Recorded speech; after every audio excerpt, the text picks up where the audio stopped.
Hello, and happy Halloween, everybody. I decided by accident, while going through my basement, that this may make for a fun show where we take all the spooky things around my house and we get a gander at them on this most evil of days of the year. I don't really believe it's evil, but you know how it goes. I'm going to start out by I have these those black gloves. They're like the new latex gloves. Apparently it's what everyone wears on YouTube now. So I thought that is a good serial killer look if I ever saw one. My hairy arms and some serial killer gloves. All right, let me get the other one on. We'll get started.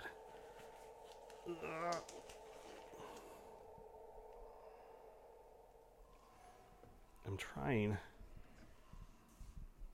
to do this so I can see what I'm doing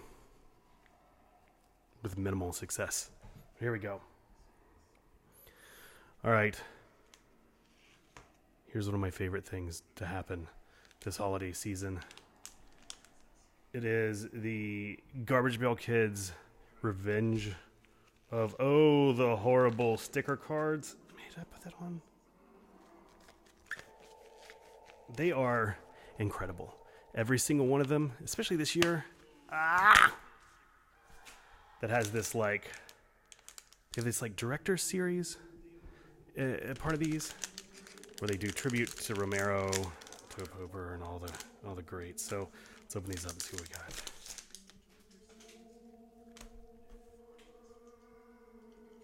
Siren. Oh, nice. Pam Labyrinth. Tarmani. Nice little tribute to Return of the Living Dead. Halloween Trey, another tribute to Halloween 3, the best Halloween, by the way. Edgy Ellen, of course, from the famous Alien franchise. Crazed Kathy from Misery. Lost Boyd. There we go. From the Lost Boys. Rodan, of course. But in true Garbage Pail fashion, the cloud he's made around the city looks like a turd. Good for him. Blakula. Tricycle. Jack-o'-lantern.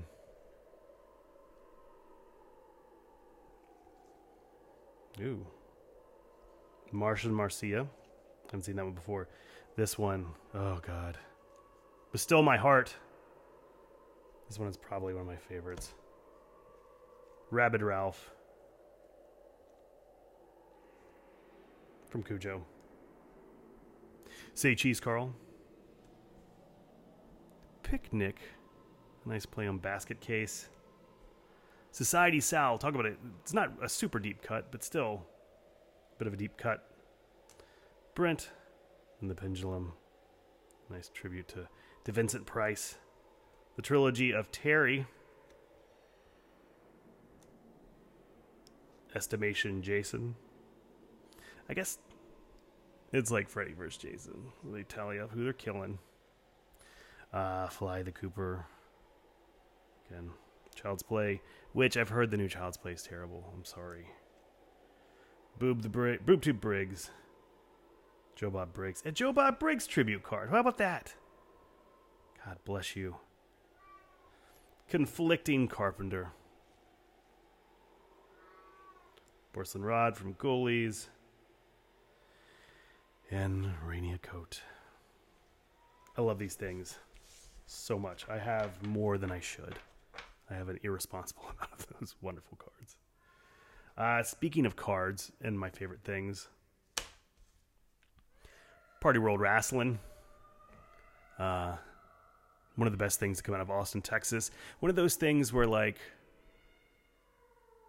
you see your friends do something and you want to be a part of it, and it's so well tuned and so well done.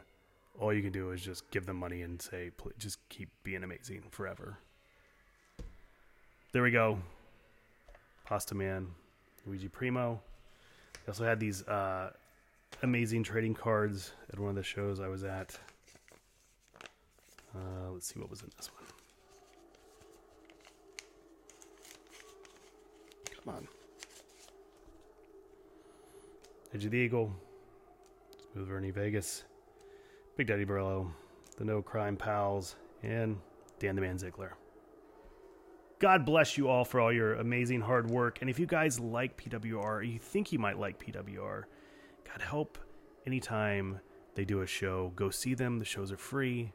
They're an amazing group of musicians and artists and every facet of the amazing potentials of professional wrestling coming together in like a super wonderful autistic, yeah, I'll go with it, and artistic environment. Speaking of PWR, this is one of the amazing pins that I got for help backing one of their shows. I think it came with this awesome Luigi Primo and Pasta Man Roman card. Those are done by a really great artist, spooky artist in Austin named Nat Bradford. I've bought a lot of pins from her, and she's done a bunch for PWR also. This was the box. One of the amazing pins I got came in. It contained a silver possum that I would show you now, but it's on one of my jackets. Love them. Love PWR. If you've never seen them, check them out. It's the premier wrestling party violence. Speaking of pens, these wonderful, I can't even bring myself to wear these. I think these are so great.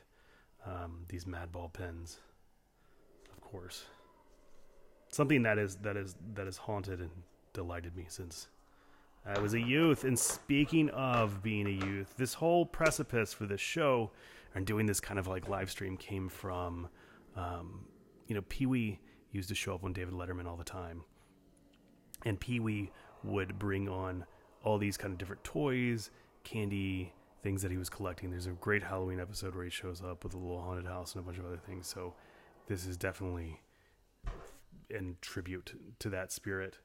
And so a lot of what I have floating around my basement that I was going through was stuff I had from when I was a kid. So I hope you enjoy. This is not so much from when I was a kid. This is from a trip I took to Atlanta as a youth. And down a little 5 points, this guy had a studio or land. This is the only thing I could afford at the time when I was 18 something. I don't know how old I was. I was young.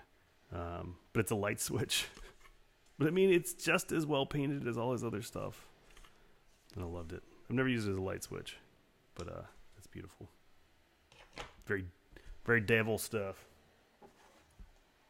Speaking of devil death stuff, my favorite human, Paul Bearer. Rest in peace, Paul Bearer. I don't know what is on my Paul Bearer signed photo, but thankfully it's in that thing. This is a signed photo of Paul Bearer. For those of you not familiar with this acting and performing genius, he was the manager for The Undertaker of WWF fame. He spoke like this, and everything he did was amazing. And he was involved. He carried the urn around, which occasionally he would hit other people with. And the urn was actually involved in one of my all-time favorite wrestling gags, stunts, in which D'Lo Brown was facing off against The Undertaker, and he stole the urn and then made a chain out of it that they had to win back in some form or fashion. Rest in power. Here's a Guar water bottle from, I guess, Guarbecue that we got one summer. Guarder. Speaking of rest in peace, Odorous. Here's some pictures I found of my buddy Robbie, who I love very much, Robbie Nettles. I miss you. Robbie is wearing a cut-off Baja, and that's not scary. Polaroids aren't scary. I just miss Robbie, so I just threw him in there. I love you, Rob. Spooky devil stuff. Found this flyer in a box. Ben Aqua, one of my other favorite humans, from a show he did as Assaker, which I'd love to see at some point in my life again. Ben Just Sane, going tour, playing with Necromitatron from Providence, Rhode Island. Fresh Up Club, which I don't think is there anymore either. Oh, these ghosts. What else we got? Oh, speaking of my favorite ghost, the Natural Bridge Wax Museum. That place, despite having some quasi-racist undertones, was definitely pretty pro-Confederacy, which I do not support. It was an amazingly horrifying place to be in. They had Abraham Lincoln's head in the oven. There were all these scary, uncanny, but also terribly off, lifelike wax figures there. And the only thing I have left of that beautiful dungeon, I don't know if these are coming through, are these thumbtacks, which are literally thumbs. I love them. What's up next? Oh, Monster Party. This is one of those Nintendo games I bought as a youth, not knowing what it was or really anything about it. I still don't really know a lot about it. What I deduced from playing this game, whatever the word, was that you're a kid maybe having quasi-nightmares. In the monster realm, a gargoyle guy comes and he's like, hey man, grab your baseball bat. Let's go fuck up some monsters. And that's what you do. In fact, if I'd ever chosen to read the back, walking home from a baseball game one evening, Mark gazed up at the misty sky. Suddenly, a blazing star plummeted to earth with a blinding light. When Mark regained his sight, a mysterious creature was standing before him. The creature told an eerie tale about his home planet, the Dark World, where evil monsters were terrorizing the helpless population. Seems kind of weird that a place called the Dark World would be terrorized by monsters. But, they didn't ask me to work creative on this game. He was searching the galaxy for a warrior capable of freeing them from the terrible plight. The creature explained that Mark's bat was the perfect weapon for defeating the evil monsters. Mark considered the creature's proposal for a minute, then agreed to undertake the dangerous mission. After all, he thought, it sure beats going to school. Fair enough, Mark. So Mark went on to have a monster party in which he fought a giant spider, pumpkin ghost, man-eating plant, chameleon man, giant dragon, hand creature, snake man, and question mark? Pretty spooky. Here's maybe the most terrifying thing I own. This is around my house. It is a book written by Crispin Hellion Glover. And most terrifying of all is that he signed the book for me. Thanks, Crispin. Hope you're well.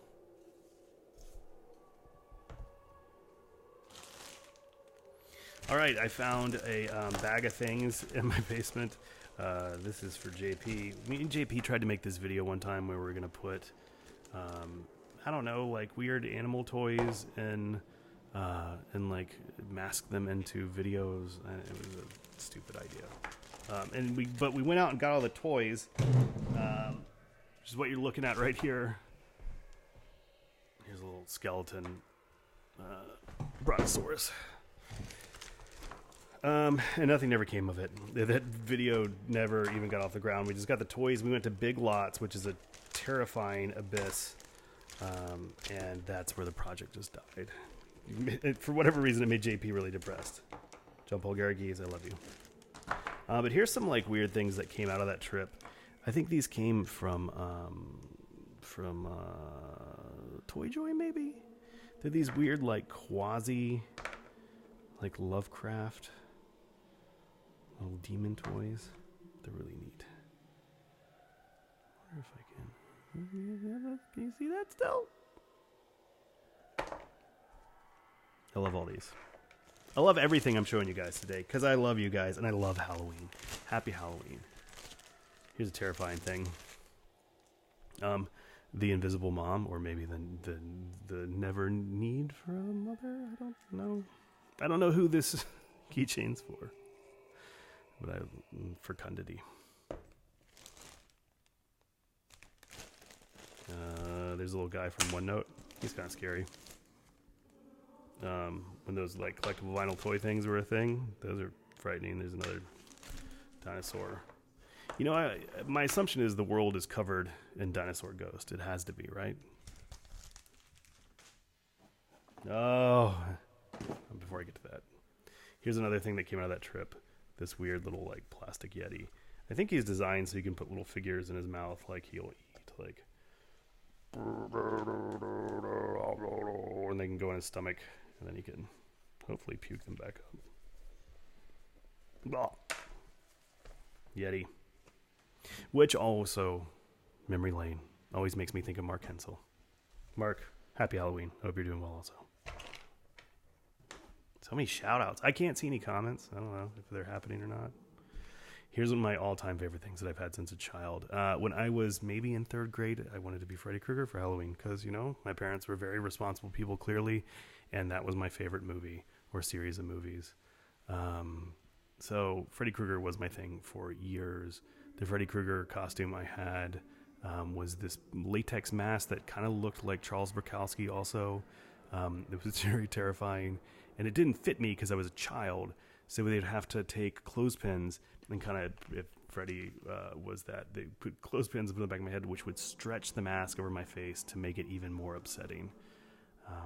My mom has a pretty fantastic photo of me just walking around like you do, dressed as Freddy Krueger as a child. But I loved Nightmare on Elm Street for whatever reason. I lynched to death Dream Ghost, Vengeance Ghost. He was mad about not being able to kill and molest children, I guess, really spoke to me on some level. Don't know. Yeah, so I had all the Freddy Krueger stuff, including this amazing doll, and hopefully we can still get some sound out of it.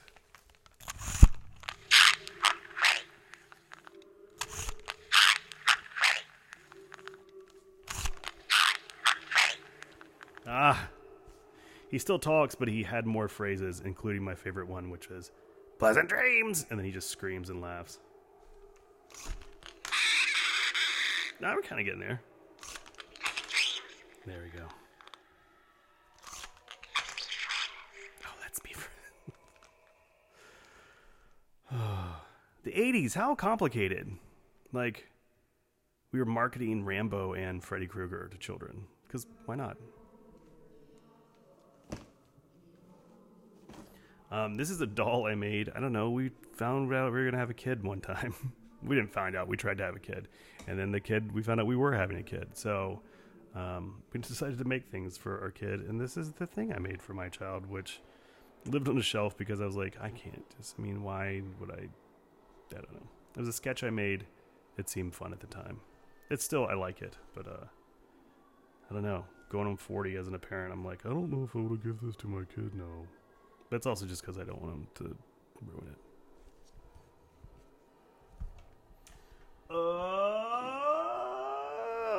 Oh, and then another talking doll. Full circle to what we were talking about with Pee-wee and all his stuff. Yeah, this show and this guy also changed my life. The Pee-wee Herman show on HBO was a huge, huge influence, probably on my entire life, more than I really feel comfortable talking about. But let's see if he can still. He's a little fast. Let's see if we can slow him down.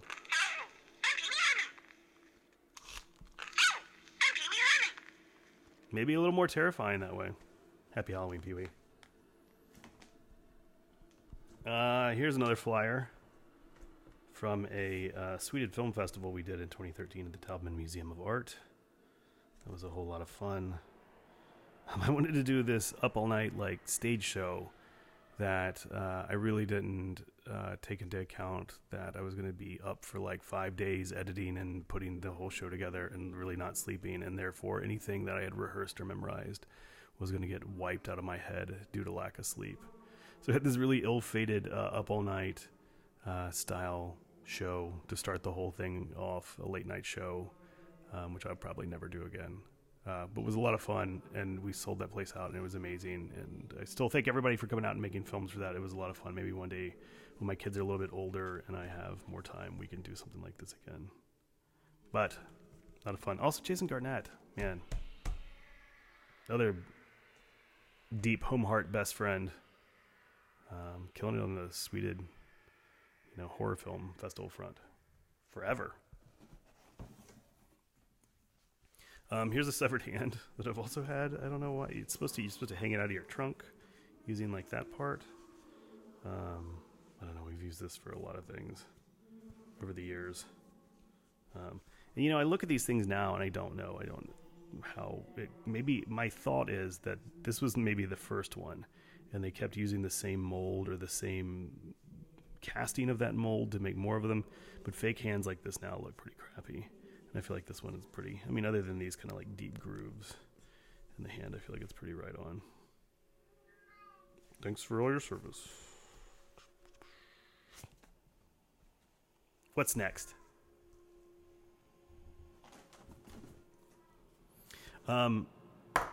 Speaking of devil things, Dungeons and Dragons, clearly the source of all evil of all youth, and how I ended up being, a pretty morally rounded human being, and hopefully a pretty creative one.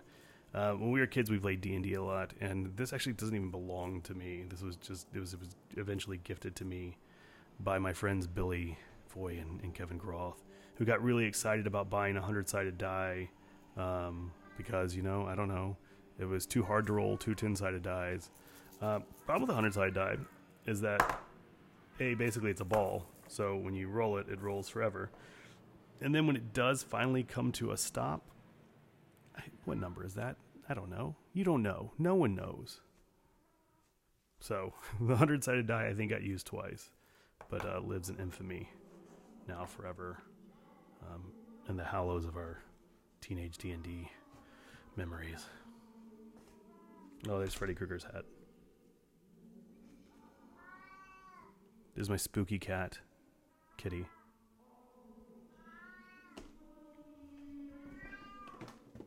Here's a toy I found in Austin that I loved. They're called Stink Blasters. This one's Barf and Ben. They're hollow inside, and you put them in these like little stink containment units, and I guess that charges them up with a vomit smell.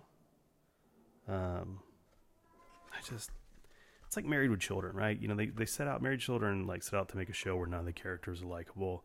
I love gross toys. I love toys that parents go, why would we ever let our children play with this? And to the detriment of this toy company, which probably still is around, Spin Master, I'm glad they took a chance on these. I loved them. And they're just gross. The different types of these guys include Stench Brothers, Veggies, the Nature Crew, Gassier Guys, Breathers, and the B.O. Boys. Barfing Ben is part of the Stench Brothers, in case you were wondering.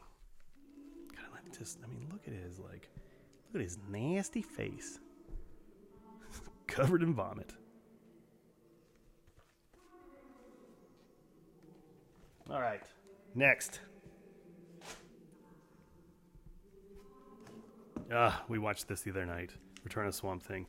And again, another IP that, and everyone's infinite wisdom, as I guess it was Return of Swamp Thing. They decided to make a cartoon out of Swamp Thing, and I'm glad they did, but also it's a curious choice for a children's cartoon.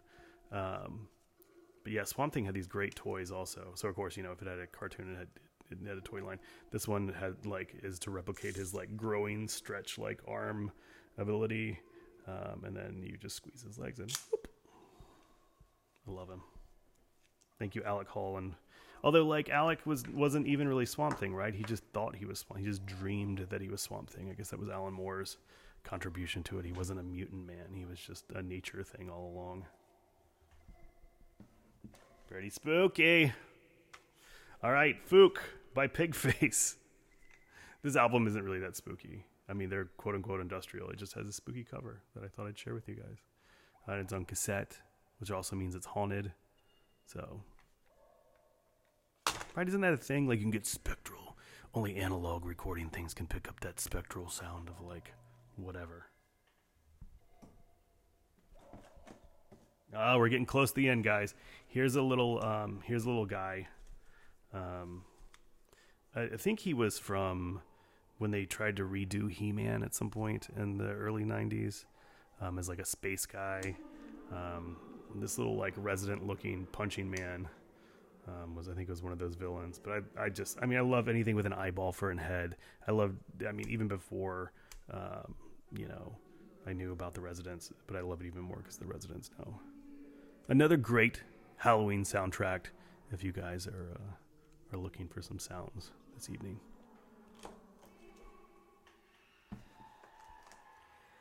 We have... I don't know what this is. It's a little Tommy Godzilla man.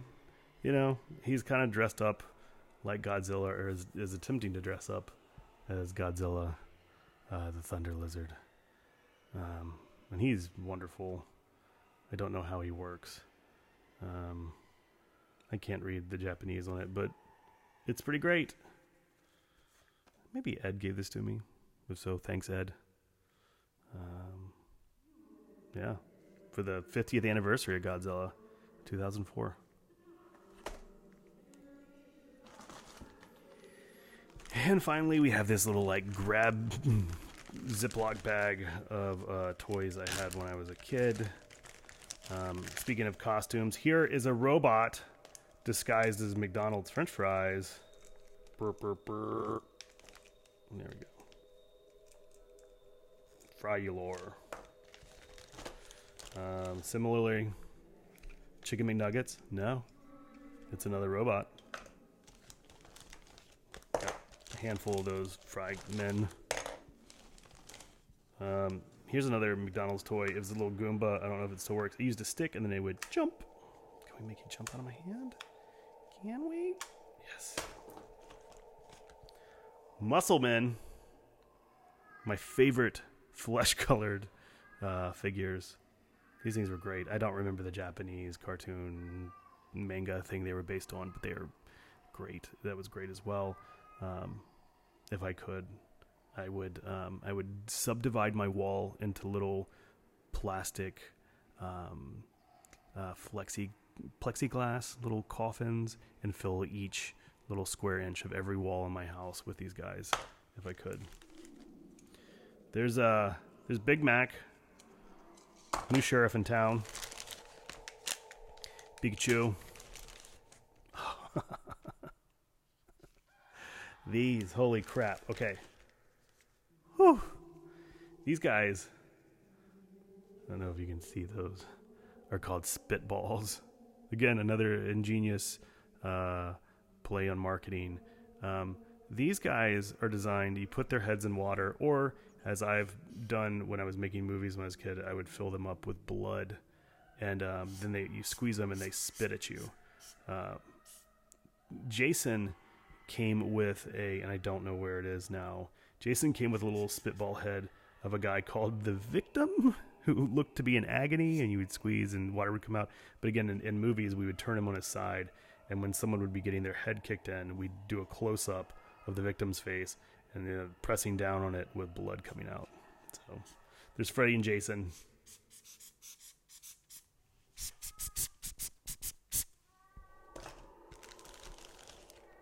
Some more Muscle Men.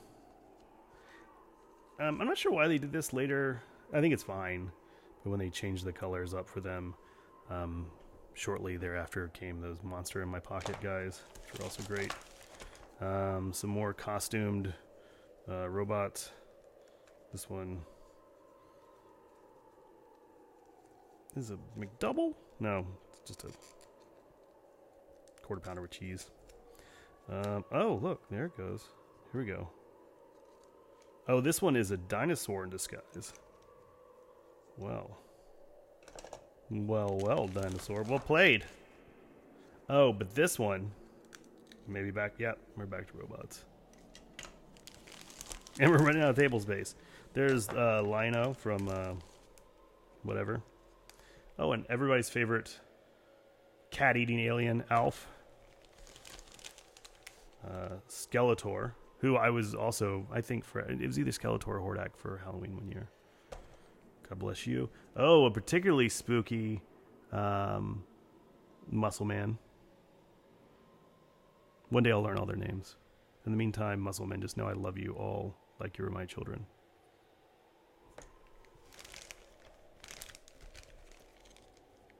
And Soundwave. The bad tape player. Decepticon. Well, guys, that's it. Thanks for hanging in there, going through all my crap with me. I hope you enjoyed this very special Halloween episode of Hoarding Things with me, Will Solari. I hope you guys have a very spooky and magical Halloween this evening. If you're in Roanoke, stay dry. If you're anywhere else, live up the night. And we'll see you next Halloween.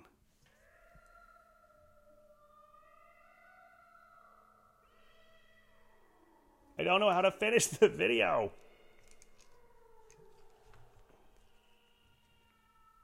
Bye.